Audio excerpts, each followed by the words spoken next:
This channel does not promote any violent, harmful, or illegal activities. All content provided by this channel is meant for an educational purpose only. Cancer Healer Center, a new beginning. এবার আক্ষরিক অর্থেই voter কার্ডে আসছে unique number. Duplicate EPIC number সরাবে জাতীয় নির্বাচন commission. আগামী ৩ মাসের মধ্যে ভোটার তালিকা থেকে ডুপ্লিকেট এপিক নাম্বার সরিয়ে দেওয়া হবে। ভোটার তালিকা সংশোধনের জন্য প্রতি বুথে রাজ্য সরকারের একজন কর্মকর্তা বুথ লেভেল অফিসার হিসেবে নিযুক্ত হন। রাজনৈতিক দলগুলোর বুথ লেভেল এজেন্ট ভোটার তালিকা যাচাই করে অভিযোগ জানাতে পারেন। বিএলওরা ঘরে ঘরে গিয়ে তথ্য যাচাই করে রিপোর্ট দেন, যা পরে সংশ্লিষ্ট অফিসার পর্যালোচনা করেন। ডুপ্লিকেট এপিক নাম্বারের সমস্যা দীর্ঘদিনের। নাম্বার বরাদ্দের সময় কিছু ভুলের জন্য বিভিন্ন রাজ্যে একাধিক ব্যক্তিকে একই নাম্বার দেওয়া হয়েছে। কমিশন এবার প্রযুক্তিগত দল এবং সংশ্লিষ্ট আধিকারিকদের সাথে আলোচনা করে প্রতিটি ভোটারকে ইউনিক এপিক নাম্বার দেওয়ার ব্যবস্থা করবে। ডুপ্লিকেট এপিক নাম্বারের পর্দাফাঁস প্রথম করেছিল TV9 বাংলা। নির্বাচন কমিশনের যে সাইট, সেখানে দুখানা আমরা নাম দেখতে পাচ্ছি। অদ্ভুত বিষয়, দুখানা জায়গাতেই কিন্তু একই এপিক নাম্বার XYZ06022243। তলার যেটা 2 নম্বরটা দেখা যাচ্ছে, সেখানেও কিন্তু দেখা যাচ্ছে XYZ06022243। প্রথমটায় দেখা যাচ্ছে ভিনসু ভাটিয়া, অর্থাৎ ভোটারের নাম হচ্ছে ভিনসু ভাটিয়া, 33 বছর বয়স, বাবার নাম অজয় ভাটিয়া, স্টেট হচ্ছে Haryana, district Hisar, assembly constituency অর্থাৎ যে বিধানসভা ক্ষেত্রে ইনি ভোটার হিসেবে নথিভুক্ত সেটা বারওয়ালা। উল্টো দিকে যে দ্বিতীয় নামটা দেখা যাচ্ছে সেটা হচ্ছে মোহাম্মদ লালটু হোসেন, 37 বছর বয়স, আব্দুল বাড়ি, পশ্চিমবঙ্গের বাসিন্দা, মুর্শিদাবাদ জেলার বাসিন্দা, রানীনগর বিধানসভা ক্ষেত্রের ভোটার। আর এই ইস্যুকেই হাতিয়ার হিসেবে ব্যবহার করেছে তৃণমূল কংগ্রেস। দেখুন, আমি প্রমাণ দিচ্ছি। তসলিম মিয়া, বাড়ি কোথায়? গঙ্গারামপুর। এখানে নাম দিয়েছে জিজ্ঞেস মাকভানা। তার বাড়ি কোথায়?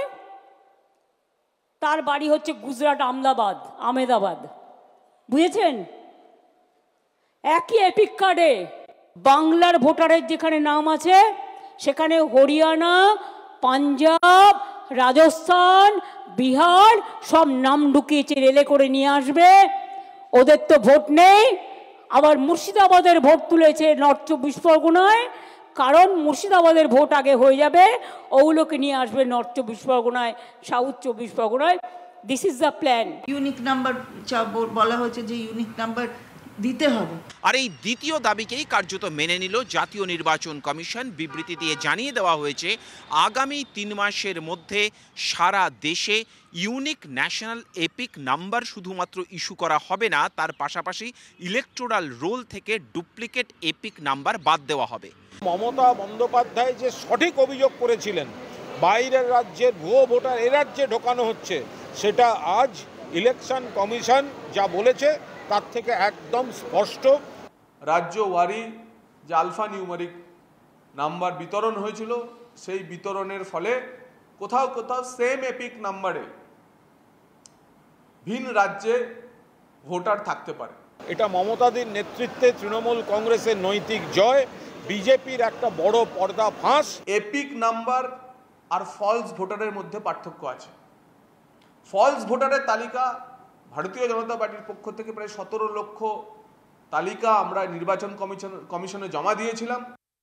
আন্দোলন শুরু হয়েছিল no identity card no vote. তারপর জাতীয় নির্বাচন কমিশন নড়ে এসে আইডেন্টি কার্ড দিতে বাধ্য হয়েছিল যখন সিপিএম রিগিং করত। তারপর এখন যখন বিজেপি রিগিং করছে, তখন মমতা ব্যানার্জি এটা আওয়াজ তুলেছেন যেটা মহারাষ্ট্র তুলতে পারেনি, দিল্লি তুলতে পারেনি, যে এই করে ভুয়ো ভোটার হচ্ছে। আবার নতুন করে ইলেকটোরাল রোল সংশোধনের কথা জানানো হলো, ডুপ্লিকেট এপিক নাম্বার বাদ দেওয়ার কথা জানিয়ে দেওয়া হলো। এর পরবর্তী ক্ষেত্রে তৃণমূল কংগ্রেসের অবস্থান কি হয়, আমাদের নজর থাকবে সেদিকেই। কারণ ইতিমধ্যেই তৃণমূল কংগ্রেস এই ইস্যু নিয়ে সংসদে ঝড় তোলার পরিকল্পনা ঘোষণা করে দিয়েছে।